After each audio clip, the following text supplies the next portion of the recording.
내기를 제안할 때 본인에게 승산이 있을 거라고 생각했나요? 네, 물론 어려운 내용이지만 알아들을 수 있는 말로 쉽게 설명하면 충분히 가능성이 있다고 생각했습니다. 문제에 따라서 가능할 수도 있고 아닐 거라고 생각했죠. 본인이 이길 거라고 생각했었나요? 그랬죠. 이길 것 같았죠. 한 10만 원? 두 문제 정도는 맞추지 않을까. 틀리지 않을까. 자, 그러면 이제 세 가지의 질문을 드리도록 하겠습니다. 비행기의 엔진이 꺼지면 비행기가 땅으로 추락하는 이유가 무엇입니까? 저희가 여기 귀여운 아이는 제 딸입니다. 그리고 이 멋진 목소리의 주인공은 저죠. 여기는 제 아내입니다. 우리 세 식구가 지금 무엇을 하고 있는 걸까요? 이유를 알기 위해 시간을 잠깐 되돌려보죠. 며칠 전 유튜브를 보는데 히스토리 채널에서 아주 재미있는 기획을 하나 발견했어요. 나사와 같은 세계적인 과학기관의 연구자들이 6살 꼬마들에게 복잡한 과학 원리를 설명하는 프로그램이었죠. 아인슈타인이 그랬다죠. 6살 아이에게 설명할 수 없다면 당신은 그것을 충분히 이해하지 못한 것이다. 이분은 스페이스X에서 일했던 항공 엔지니어였는데 1분 동안 비행기가 어떻게 나는지 설명하고 있더라고요. 설명이 끝난 후에 아이들이 문제를 맞추면 $300를 준다고 했는데 아무도 맞추지 못했어요. 그런데 말입니다. 다들 기억하실지 모르겠지만 이런 기획은 제가 더 먼저 했잖아요. 당시 5살이었던 저의 딸에게 노벨 물리학상 수상 내용인 아토초에 대해 설명했었죠. 저는 궁금했습니다. 제가 도전한다면 과연 결과가 어떻게 나올지 말이죠. 마침 귀여운 저의 딸도 만으로 딱 6살이잖아요. 그래서 아내에게 제안을 했습니다.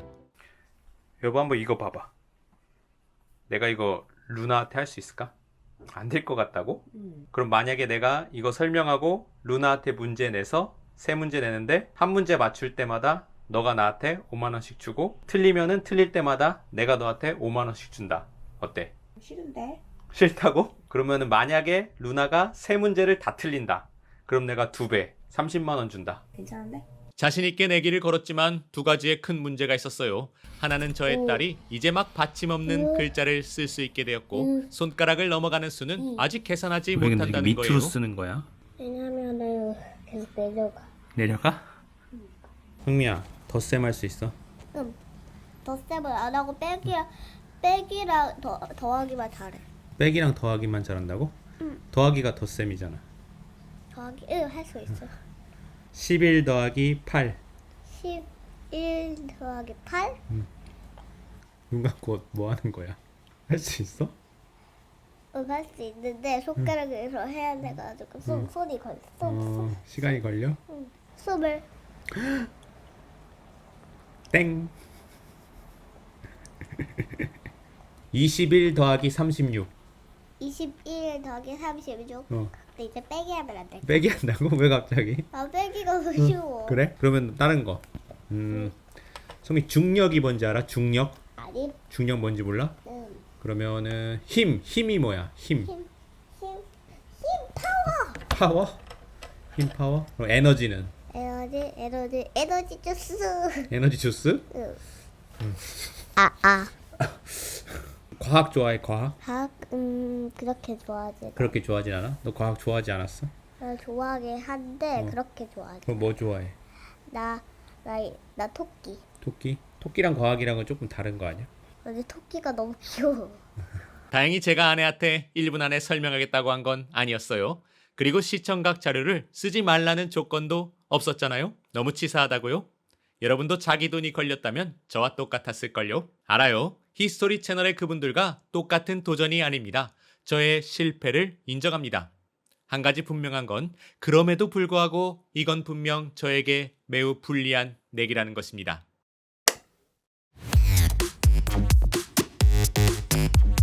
시청자 여러분 안녕하세요. 오늘 아빠의 물리학의 사회를 맡은 아빠이자 도전자 이가영입니다. 그리고 여기는 오늘의 조력자 저의 딸 루나입니다. 안녕하세요. 저 루나입니다. 그리고 여기는 오늘의 상대 저의 아내입니다. 이제부터 제가 루나에게 짧은 시간 동안 비행기가 하늘을 나는 원리에 대해 설명을 할 거예요. 루나는 아빠의 설명을 듣고 3개의 문제를 풀게 됩니다. 네. 루나가 1개의 문제를 맞출 때마다 저에게 5만 원의 상금이 지급됩니다. 반대로 한 문제를 틀릴 때마다 아내에게 5만 원의 상금이 지급됩니다. 순간 아차 싶더라고요. 저희 딸은 무조건 아내 편이거든요. 산책 나갈 때도 아빠는 오지 말라 막 그러는데 아내를 위해서 일부러 틀릴 수 있을 거란 생각이 번뜩 나더라고요. 특별한 조건으로 누나가 3문제를 모두 틀릴 경우 아내에게 총 상금의 2배가 지급됩니다. 누나씨? 네. 자, 그럼 준비되셨나요? 네. 설명은 딱 한 번만 진행됩니다. 네. 대신 모르는 글자나 궁금한 점이 있으면 언제든지 손을 들고 질문하셔도 좋습니다. 자, 그럼 시작합니다. 잠깐만요. 아까 2가지 문제가 있다고 했는데 제가 나머지 1가지를 아직 말하지 않았네요. 그것은 비행기가 하늘을 나는 원리가 전문가들조차도 매우 까다로워하는 복잡한 문제라는 것입니다. 라이트 형제가 처음으로 하늘에 비행기를 띄웠을 때 그들이 그 원리를 완벽히 알고 있었으면 좋았겠지만 그렇지 않았습니다. 당시 많은 과학자들도 그렇게 무거운 비행기가 하늘을 날 수 있을 거라고는 생각하지 않았어요. 그런데 라이트 형제가 딱 비행에 성공했고 그때부터 과학자들이 그 원리를 연구하기 시작했죠. 다행히 현재는 대부분의 원리가 밝혀졌고 덕분에 더 효율적인 비행기가 설계되고 있습니다. 하지만 이 문제는 워낙 복잡해서 아직도 많은 교재나 인터넷에서 잘못된 설명이 전파되기도 합니다. 물리학 커뮤니티에서는 종종 비행기가 나는 이유에 대해 어떻게 설명하는 것이 정확한 것인지 뜨거운 논쟁이 일어나고 있습니다. 아마 과학을 어느 정도 배운 분들이라면 비행기가 나는 것이 그렇게 복잡한 문제인가 하고 의문을 가질 수도 있을 거예요. 어떻게 보면 비행기가 하늘을 나는 것은 매우 간단한 문제처럼 보이죠. 물체가 땅으로 떨어지는 이유는 중력이라는 힘이 그 물체를 바닥으로 잡아당기기 때문입니다. 하늘에 떠 있으려면 중력에 대항할 수 있는 다른 힘이 필요하겠죠. 지금 이 모형 비행기를 제가 손으로 들고 있는 것처럼 말이죠. 하늘을 나는 비행기에서는 이런 힘을 양력이라고 부릅니다. 중력에 맞서 비행기를 공중에 떠오르게 하는 힘이죠. 그런데 아무것도 없는 공중에서 도대체 무엇이 비행기를 떠받치고 있는 걸까요? 제 손을 치우면 이렇게 비행기가 떨어져 버리잖아요. 더군다나 실제 비행기의 무게는 대략 500톤, 대형 덤프 트럭 20대에 맞먹는 무게입니다. 정말로 공중에 아무것도 없다면 비행기는 날 수 없을 것입니다. 하지만 공중엔 아무것도 없는 게 아니죠. 우리가 볼 수 없을 뿐 기체 분자들이 빼곡히 존재하고 있습니다. 그리고 이 기체 분자들이 비행기를 떠받치는 힘을 제공한다는 건 아주 당연한 사실입니다. 하지만 우리가 느끼기엔 너무 가벼운 기체 분자들이 어떻게 그렇게 큰 힘을 낼 수 있을까요? 과학을 배우신 분들은 아마 그 답이 비행기의 빠른 속도에 있다고 떠올릴 것입니다. 한번 넓은 판자가 기체 분자들을 향해 매우 빠르게 전진하는 모습을 상상해 보세요. 이 판자는 바로 비행기의 날개입니다. 쉽게 설명하기 위해 판자가 가만히 있고 기체 분자들이 그 판자에 부딪힌다고 생각해 볼게요. 판자가 기체의 흐름에 수직으로 서 있다면 공기 분자들은 판자를 밀어내면서 표면에 수직으로 힘을 가하게 됩니다. 이때 판자를 기울이면 어떻게 될까요? 기체 분자들이 판자에 가하는 힘도 기울어집니다. 그러면 이 힘이 판자를 위로 밀어 올리게 되죠. 비행기 날개도 이렇게 각도를 기울여서 양력을 만들 수 있을 것입니다. 날개의 기울어진 각도를 다듬각이라고 불러요. 이것이 우리가 가장 쉽게 떠올릴 수 있는 비행기가 하늘을 나는 이유입니다. 비행기가 시속 600km의 매우 빠른 속도로 날아가며 기체 분자들과 충돌하고 그 반작용으로 하늘에 떠오르는 거죠. 그런데 이것은 틀렸습니다. 만약 이 설명이 맞다면 비행기의 양력은 받은각이 45도일 때 가장 강해야 하는데 실제로는 그렇지 않거든요. 받은각이 약 16도를 넘으면 오히려 양력이 줄어듭니다. 우리가 생각한 논리의 오류는 바로 기체 분자들이 총알처럼 날아와 부딪히지 않는다는 것입니다. 기체 분자들은 이미 공중을 가득 채우고 있습니다. 마치 키즈 카페의 볼풀장처럼 서로 영향을 주고받으며 움직입니다. 그리고 기체 분자들은 정지해 있지 않습니다. 시속 1800km로 움직여요. 비행기 속도의 3배나 되죠. 이들은 주변의 다른 분자들과 마구잡이로 충돌하며 방향을 계속 바꾸는데 초당 수십억 번씩 충돌합니다. 한 번 충돌하기 전까지 약 68나노미터 정도 이동하죠. 마치 제자리에서 빠르게 진동하는 것처럼 여길 수도 있는데 분자 입장에선 자기 크기의 200배를 움직이는 것입니다. 이런 충돌로 인해 기체 분자들이 주변을 밀어내는 힘이 생기고 이 힘을 우리는 압력이라고 부릅니다. 이러한 기체 분자의 특성 때문에 비행기가 빠르게 이동한다고 분자들이 날개의 총알처럼 날아와 부딪히는 것은 아닙니다. 마치 물속에서 목표를 향해 물총을 쏜 것과 같아요. 더 직관적으로 생각하려면 손바닥에 바람을 불어보면 됩니다. 바람이 얼굴로 튕겨 나오지 않습니다. 양옆으로 밀려나죠. 이것은 빠르게 움직이는 기체 분자들이 손바닥 앞에 존재하는 기체 분자들과 상호작용하며 전체적인 기체 분자들의 흐름을 만들기 때문입니다. 더 자세히 설명해 볼게요. 바람과 같이 일정한 방향으로 흐르는 기체 분자들이 가지는 압력을 동압이라고 합니다.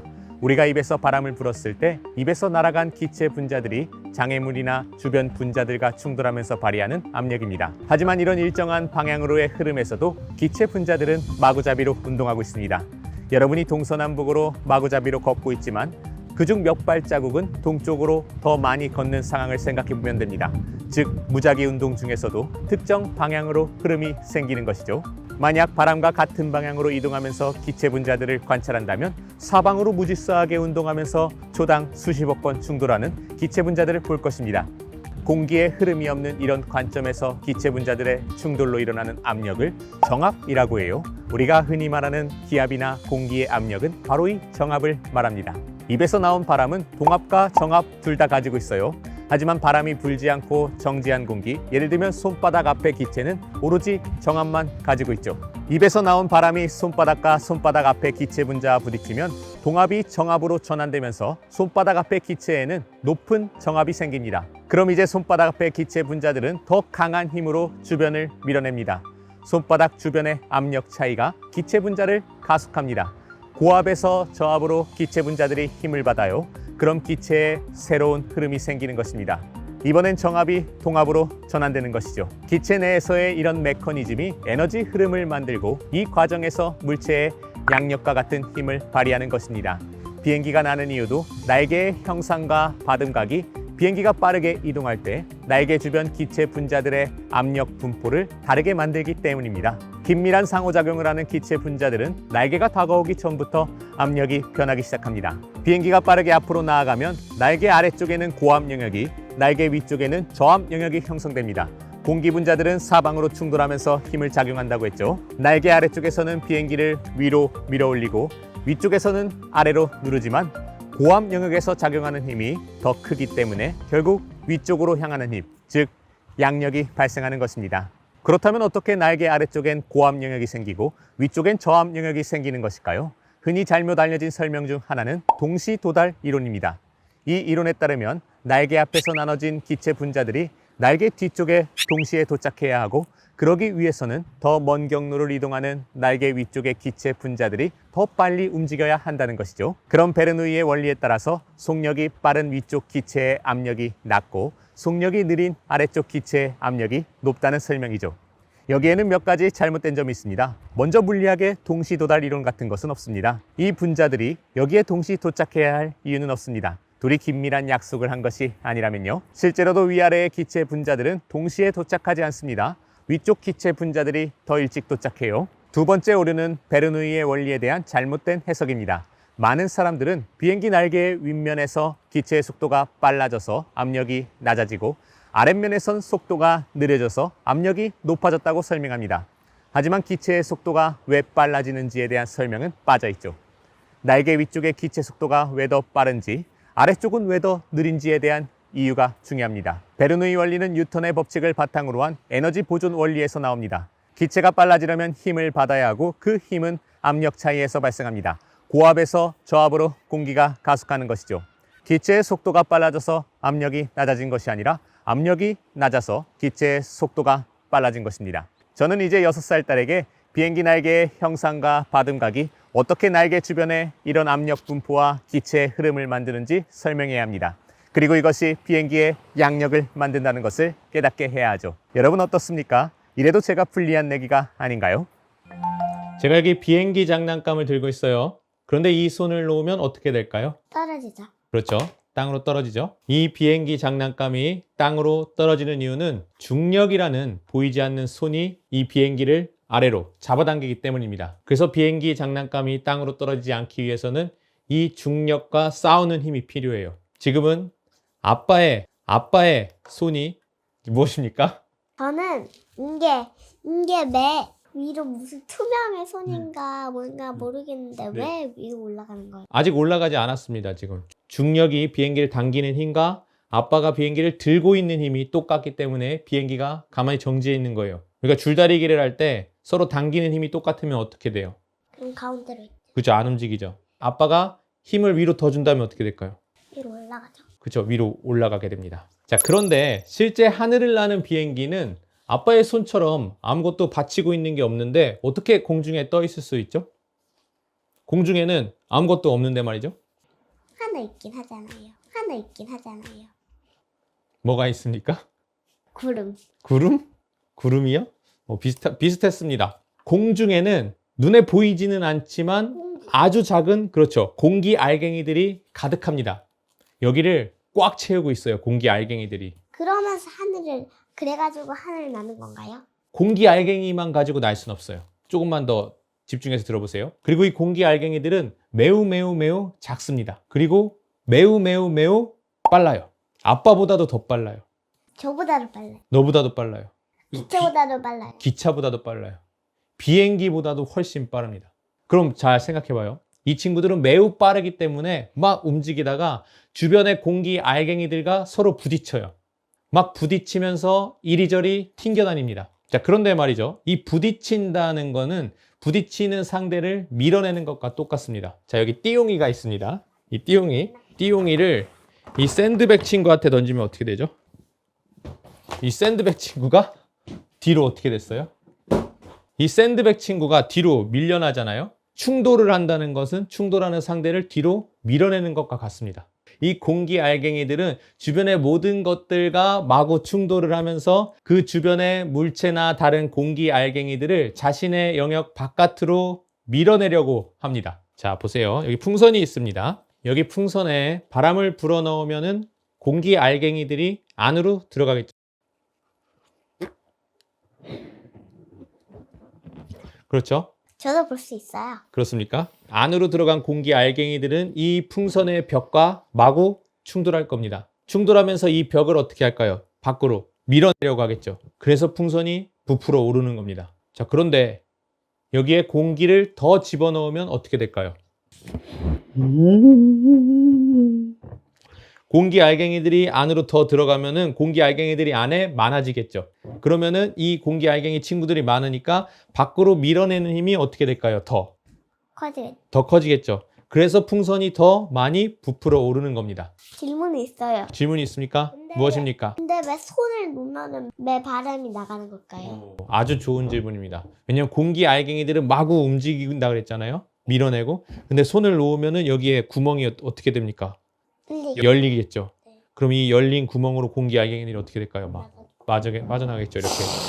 그렇죠. 이렇게 나갑니다. 알겠습니까? 자, 이렇게 공기 알갱이들이 주변의 벽이나 다른 공기 알갱이들과 충돌하면서 밖으로 밀어내는 이 능력을 압력이라고 합니다. 비행기가 공중에 있을 때 말이죠. 공기 알갱이들이 이 비행기들과 마구 충돌할 거예요. 그렇죠? 비행기를 막 밀어내겠죠. 자, 이때 비행기 아래쪽에서 충돌하는 공기 알갱이들은 이 비행기를 위로 올리려고 할 겁니다.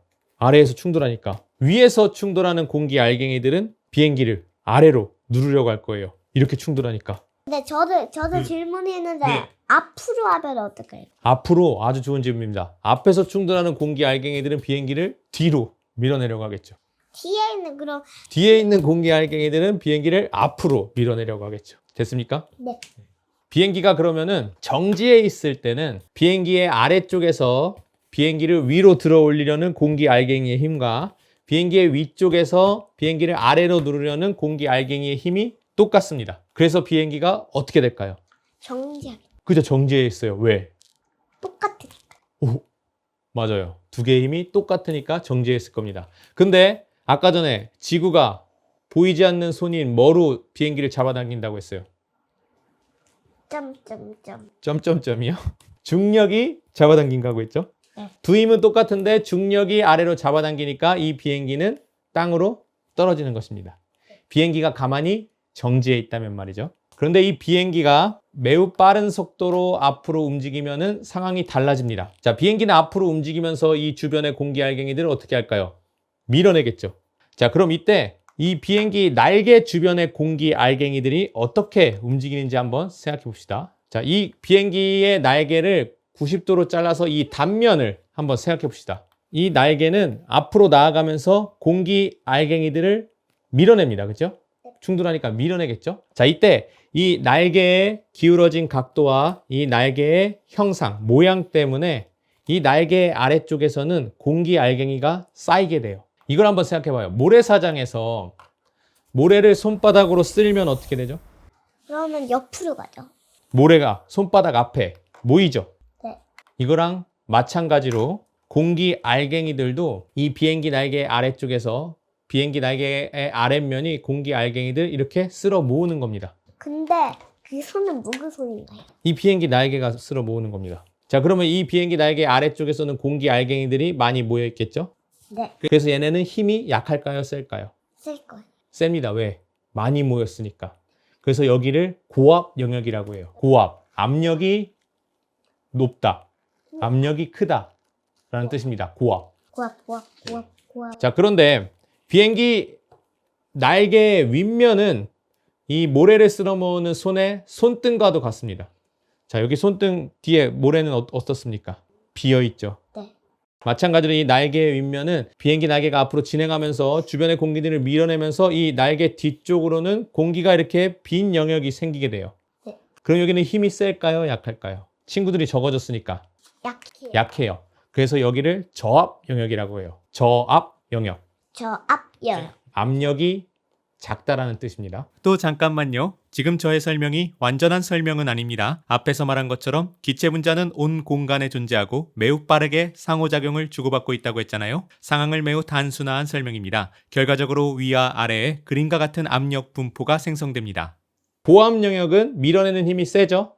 저압 영역은 밀어내는 힘이 약해요.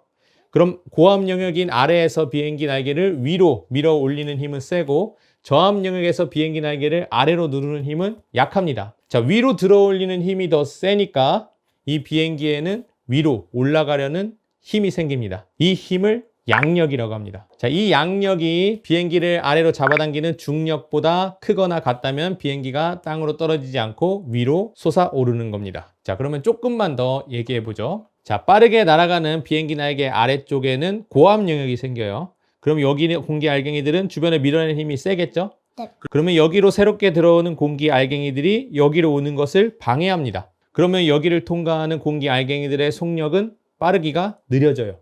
천천히 가게 돼요. 근데 반대로 이 날개 윗부분에는 저압 영역이 생기죠. 여기는 밀어내는 힘이 약합니다. 그럼 여기로 들어오는 공기 알갱이들은 속력이 빨라져요. 왜? 뒤에서 자기를 미는 힘이 자기를 막는 힘보다 더 세기 때문에 여기는 공기 알갱이들이 빠르게 통과합니다. 그래서 이 비행기 날개 주변에는 아래를 통과하는 공기의 속도는 느려지고 비행기 날개의 윗면을 통과하는 공기의 속도는 빨라집니다. 자, 이 비행기 날개의 기울어진 각도를 받음각이라고 부릅니다. 받음각. 받은가. 이 받음각이 커지면 어떻게 될까요? 이 날개의 기울기가 이렇게 더 커지는 겁니다. 받은각이 위로 올라갈 때는 네. 비행기가 출발할 때고 네. 받은각이 낮아질 때는 그거 어떻게 알았습니까? 얘기했는데. 자, 받음각이 커지면 어떻게 될까요? 이 비행기 날개 아래쪽에서는 공기 알갱이들이 더 잘 모이게 되고 이 비행기 날개 위쪽에서는 공기가 더 빈 영역이 생기게 됩니다. 자, 그러면 이 아래쪽은 더 고압 영역이 되고 이 위쪽은 더 저압 영역이 됩니다. 그러면은 아래에서 위로 올리는 힘은 더 강해지고 위에서 아래로 누르는 힘은 더 약해지겠죠? 네. 그래서 비행기의 양력, 위로 향하는 힘인 양력이 더 세지게 됩니다. 그러니까 비행기가 더 위로 떠오르는 것이죠. 네. 자, 그런데 이게 항상 그런 건 아니에요. 이 받음각이 너무 커지면은 16도 이상 증가하면은 이 공기 알갱이가 날개를 따라서 이렇게 흐르는 것이 아니라 날개에서 분리돼서 이렇게 벗어나서 흐르기 시작합니다. 날개 윗면에는 빈 공간이 생기면서 여기로 주변의 공기 알갱이들이 마구잡이로 쏟아져요. 그래서 이렇게 소용돌이치는 난류가 생기게 됩니다. 그러면은 이 난류가 생기면 어떻게 되냐? 비행기가 앞으로 나아가는 거를 방해받아요. 얘가 속력이 느려져요. 속력이 느리면은 비행기가 땅으로 떨어집니다. 아니요. 처음에는 모르고 있었어요.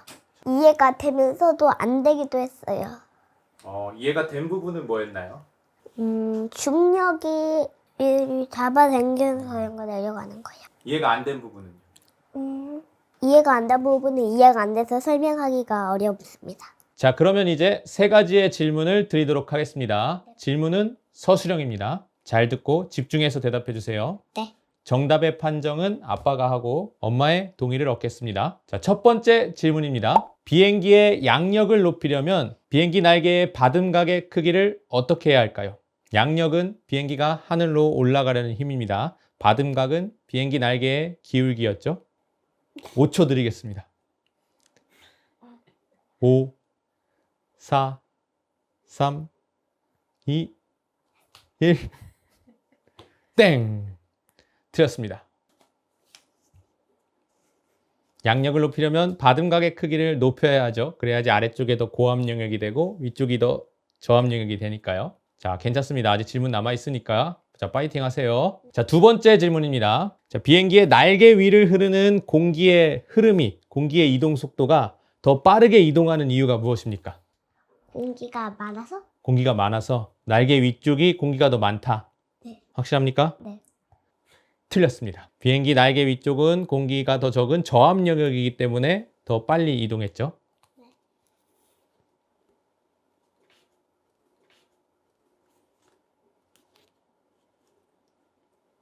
진짜 몰라서 한 거예요.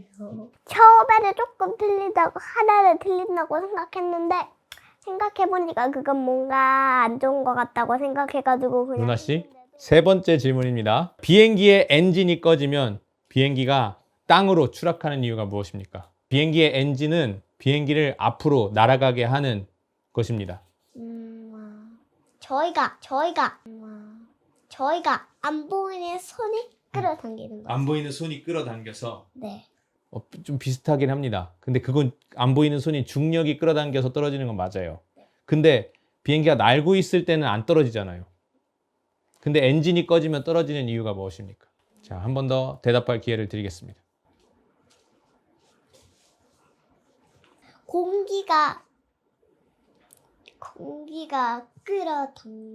공기가 뭘 끌어당기니까? 비행기요. 비행기를. 틀렸습니다. 엔진이 꺼지면은 비행기가 앞으로 날아가는 힘이 줄어들기 때문에 점점 속도가 느려지니까 멈추게 돼서 땅으로 떨어지는 것이죠.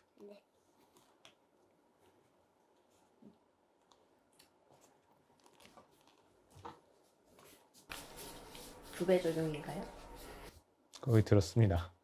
전 두 가지가 있다고 생각하는데요. 하나는 제가 두 마리 토끼를 잡으려고 했습니다. 루나에게 설명하는 것뿐만 아니라 저희 유튜브 시청자들까지 고려해서 설명을 하다 보니까 조금 오늘 쓴 용어가 수준이 조금 높지 않았나 싶습니다. 그리고 6살 꼬마에게 설명하지 못했으니까 본인이 비행기가 뜨는 이유를 잘 이해하지 못한 거라고 생각하나요? 다음번에 또 도전하실 의향이 있으신가요? 떼인 돈 찾아와야죠. 열심히 모아서 다시 도전하겠습니다. 영상 제작 지원금 누구에게요? 이가영 채널에 가영 채널이요? 그래서 생각해 보겠습니다. 조금 일부라도 내실 의향이 있나요? 그럼요. 지금 내십시오. 나중에 지금 카메라 보는 앞에서 내십시오. 카메라 꺼지면 내겠습니다. 도전은 목표가 더 어려울수록 가치 있고 재미있습니다. 결과는 순간이지만 목표를 이루기 위해서 노력하는 긴 과정은 우리를 설레게 하고 살아있다는 것을 느끼게 해줍니다. 저의 오늘 도전은 비록 실패였지만 이 과정은 설레었고 가치 있었습니다. 저의 오늘 강연은 루나에게 하나의 싹이 되어 먼 훗날 멋지게 피어날 거라 생각합니다. 여러분도 분명 그러할 것입니다. 지금 루나는 비행기가 왜 하늘을 날 수 있다고 생각해요? 왜냐하면 공기가 비행기를 마주치면서 비행기가 갈 것 같아요. 자, 오늘 재밌었나요? 네. 다음에 만약 아빠랑 또 이런 거 한다면 할 수 있나요? 네. 하고 싶나요? 그렇게 하고 싶지 않은데 하려고 하면 할 수 있을 것 같아요. 하고 싶지 않으면 안 해도 됩니다. 그래도 한다고 할 거면 할 거예요. 아니 하기 싫으면 안 해도 됩니다. 그래요. 힘들었어요. 힘들었어요? 힘들었는데 재밌었나요? 네. Yeah, yeah, yeah. You, 나, I, break our girl, like.